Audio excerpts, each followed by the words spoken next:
Bienvenue, Anne Hidalgo, et merci d'être avec nous. D'abord, on peut parler de ce qui vient de se passer. Bien sûr. Ce type qui assassine sa femme et probablement sa fille, qui aurait pu tuer sa sœur, c'est le 4e féminicide. On ne peut pas les arrêter depuis janvier. C'est une situation qui est terrible et sur laquelle la France est en retard.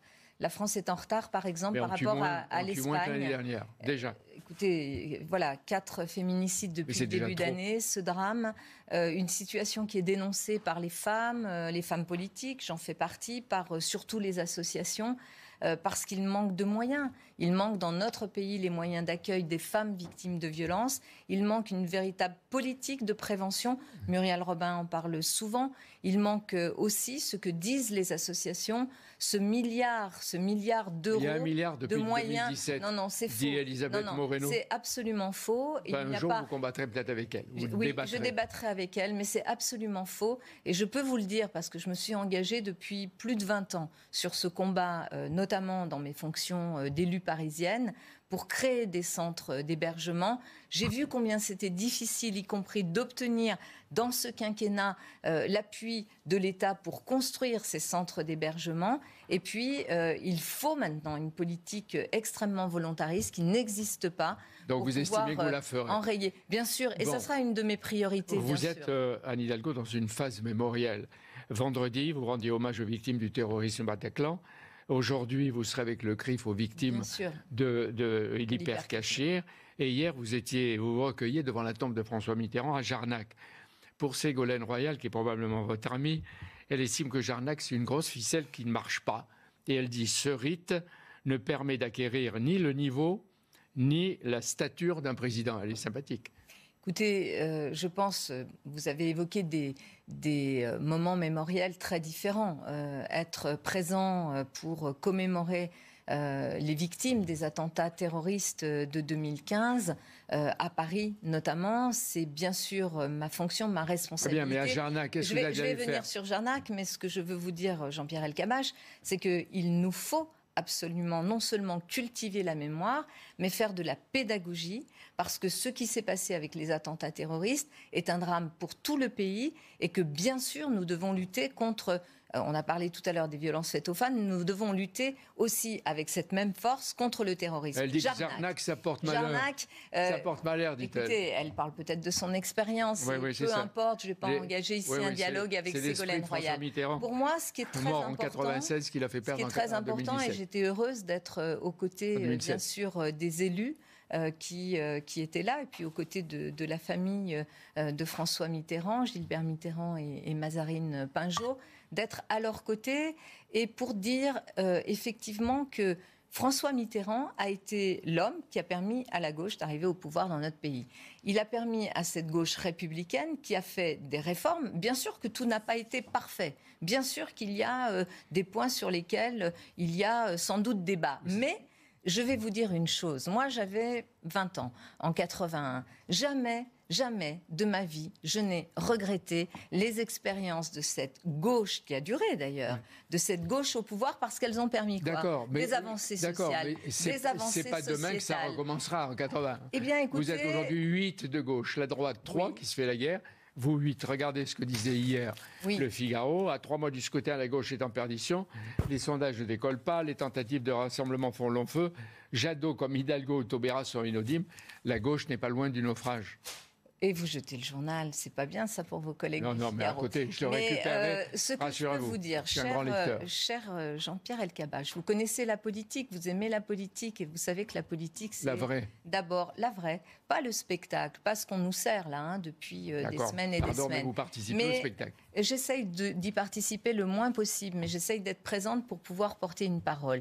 Et la politique, vous savez que c'est d'abord de l'engagement, de la conviction, des femmes et des hommes qui peut-être, à la différence de ceux qui commentent la politique, eux sont engagés et sont sur des valeurs. Vous savez, moi, mes valeurs, ce qui me tient à cœur, on a parlé tout à l'heure des violences faites aux femmes, on parle de la sécurité et des questions liées au terrorisme, on parle de ces sujets-là. Moi, ce qui me tient à cœur ne varie pas, je finis ma phrase, ne varie pas en fonction des sondages. Alors, vous avez lancé, que ce que porte la gauche républicaine, vous avez contribué à lancer extrêmement important pour une primaire dite populaire, personne n'en veut, vous l'avez avez remarqué, ni Jean-Luc Mélenchon, ni Fabien Roussel, ni Yannick Jadot.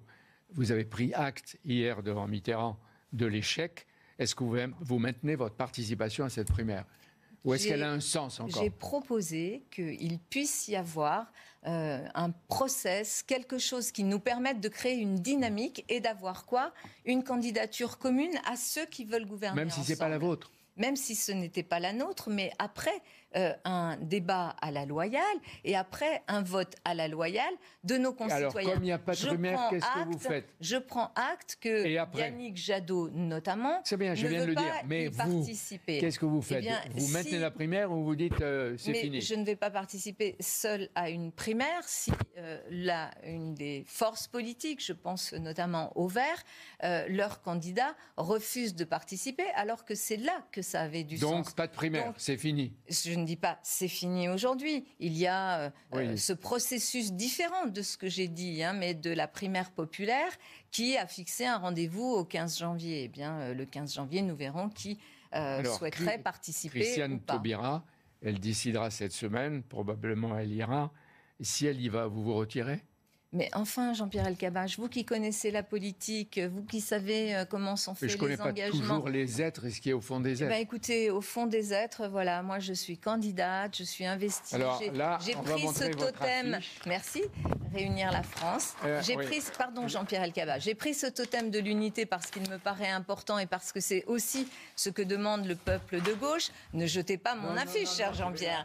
Mais... Si vous permettez, oui. Vous dites réunir la France d'abord. Il faut que vous réunissiez la gauche. Bien sûr, et c'est pour ça que j'ai non seulement fait cette proposition. Cette proposition aujourd'hui, elle n'a pas l'assentiment. Je le regrette. Sachez bien que je le regrette. Maintenant, ajouter d'autres candidatures, ça n'a pas beaucoup de sens. Donc ma candidature, elle est là. D'abord, je la porte depuis maintenant plusieurs mois.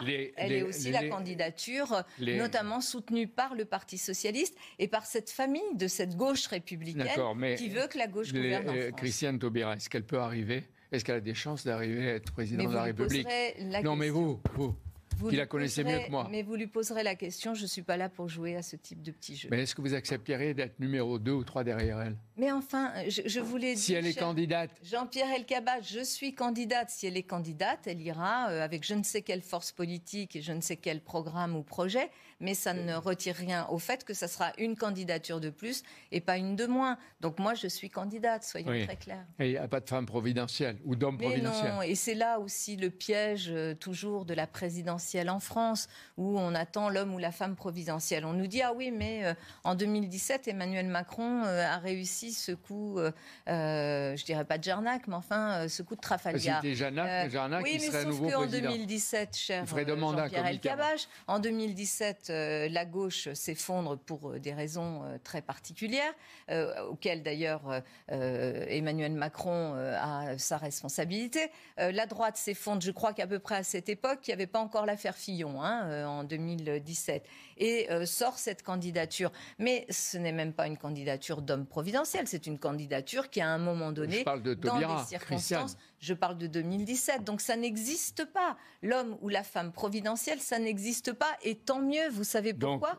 Parce qu'en démocratie, il vaut mieux s'appuyer sur des processus où on s'adresse à l'intelligence de nos concitoyens. Vous vous engagez ce matin à ne pas renoncer. Mais bien, évidemment, et je l'ai fait depuis déjà un moment. Oui. Je suis candidate, et je suis candidate. D'ailleurs, je vous invite, cher Jean-Pierre Elkabbach, le 13 janvier à venir voir jeudi le projet que je présente, et puis avec ce programme. Vous savez, depuis 3 mois, j'ai fait un travail qui est d'abord un travail à la fois d'essayer de consolider, d'essayer de rassembler une famille qui a été très... Chère Anne Hidalgo, oui. Pourquoi ça ne marche pas? D'abord parce que nous sortons d'un 2017, d'un moment qui a été extrêmement traumatisant. D'accord, et la victoire de quelqu'un d'autre. Mais pourquoi en 5 ans, vous n'avez pas trouvé un ou une leader comme vous, peut-être, ou quelqu'un d'autre, et un programme ou une idée en 5 ans? Cher Jean-Pierre Elkabbach, les idées sont là, le programme est là, et vous le verrez jeudi, sérieux, ambitieux et permettant à notre pays de sortir de cette situation en misant sur 2 choses, parce que les 2 grands défis du siècle auxquels nous avons à répondre, c'est quoi? C'est le défi climatique et le défi des injustices et des inégalités sociales. Et vous verrez que dans mon programme, ces 2 défis-là sont ceux qui nous servent de guide pour donc proposer, les axes principaux. Oui, et pour parler de ce qui concerne vraiment directement les Français, le travail, la question du salaire, les questions relatives à l'école, les questions relatives à la santé, ce que disent à peu près tous les candidats.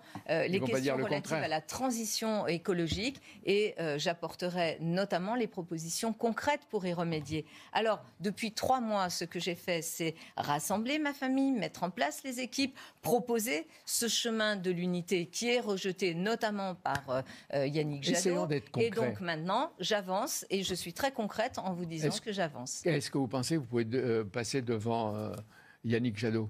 Mais enfin, la force de ce parti, de cette famille politique républicaine, vous savez, aujourd'hui, dans le pays... Parce que lui, il pense que vous serez la numéro 2. Mais non, mais bien sûr que oui. Bien sûr que vous passiez devant lui. Mais bien sûr que oui, cette force que je représente, vous savez sur quoi elle s'appuie?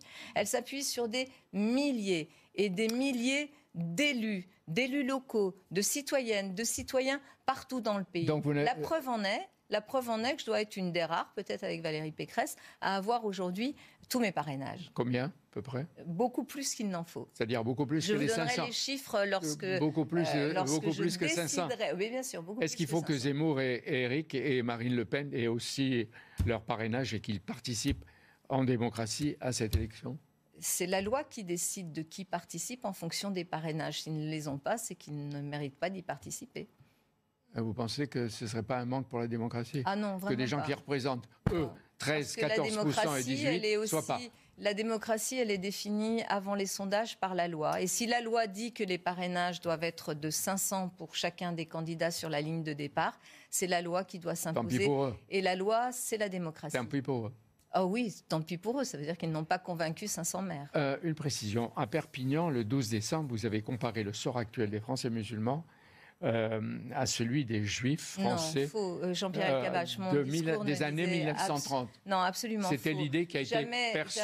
Jamais je ne me permettrai de faire ce type de comparaison. Pour moi, ce qui est très très clair, c'est que, en ce qui concerne notamment, bien sûr, la Shoah, cet événement, ce drame, ce génocide n'est comparable à rien d'autre. Donc jamais je ne le comparerai. Donc vous n'avez pas à regretter ce que vous dites. Oui. Ce que je dis aujourd'hui, c'est qu'il faut absolument combattre le racisme.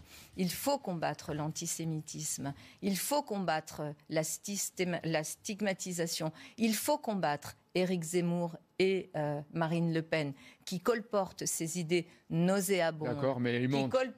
Oui, et c'est parce qu'elles montent que vous les laissez tomber, et c'est parce qu'elles montent que vous abandonnez le combat républicain. Moi, je ne l'abandonne pas. Mais ne dites pas que les autres ne l'abandonnent pas. Et puis, s'ils représentent tant, c'est qu'il y a quelque chose dans l'opinion. Et donc, il faut le laisser. Il faut laisser ces idées. Il faut les battre avec des idées. Ce ne sont pas des opinions, cher Jean-Pierre Elkabbach. Quand Éric Zemmour vient sur ces plateaux-là en particulier expliquer qu'il est en train de réhabiliter Pétain et qu'il est un négationniste patenté. On va pas recommencer parce qu'on le dit, on lui reproche. Mais il est sur tous les plateaux. Il commet un délit. Vous avez vu les autres BFM, vous avez France 2, vous avez TF1. Il est partout parce qu'il est en train de... entre une opinion et un délit. Il y a autre chose. Et je fais la différence entre une opinion et un délit. Par exemple, dans votre programme, qu'est-ce que vous direz des centrales nucléaires? Emmanuel Macron veut créer au moins 6 centrales, des nouveaux modèles. Est-ce qu'il a raison? Est-ce que c'est une erreur? C'est une erreur, et vous verrez que dans mon programme, je considère que le nucléaire est une énergie de transition, mais qui n'est pas une énergie sur laquelle nous devons construire de nouvelles centrales. Mais en revanche, nous devons vraiment nous préoccuper de ce qu'on appelle le grand carénage, puisqu'il va falloir quand même prolonger un certain nombre de centrales. C'est-à-dire, il faut les prolonger. Et sortir du nucléaire aussi vite que possible en misant sur les énergies renouvelables. Sortir de la dissuasion nucléaire aussi, comme on l'entend? Mais non, enfin, la dissuasion nucléaire, c'est un élément extrêmement important pour notre défense, pour notre protection. Et on sait que la France joue un rôle important parce que... Donc, elle en la garde. Ça n'empêche pas qu'il y ait aussi un dialogue avec l'ONU, avec les peuples, pour aller... On ne se désarme pas tout seul. Deux questions très rapides. Ouais. Vous avez toujours, et depuis longtemps, je vous entends dire, souhaité une femme à l'Élysée. Est-ce qu'il vous serait agréable que cette femme soit Ségolène Royal si vous n'y êtes pas? Ségolène Royal n'est pas candidate.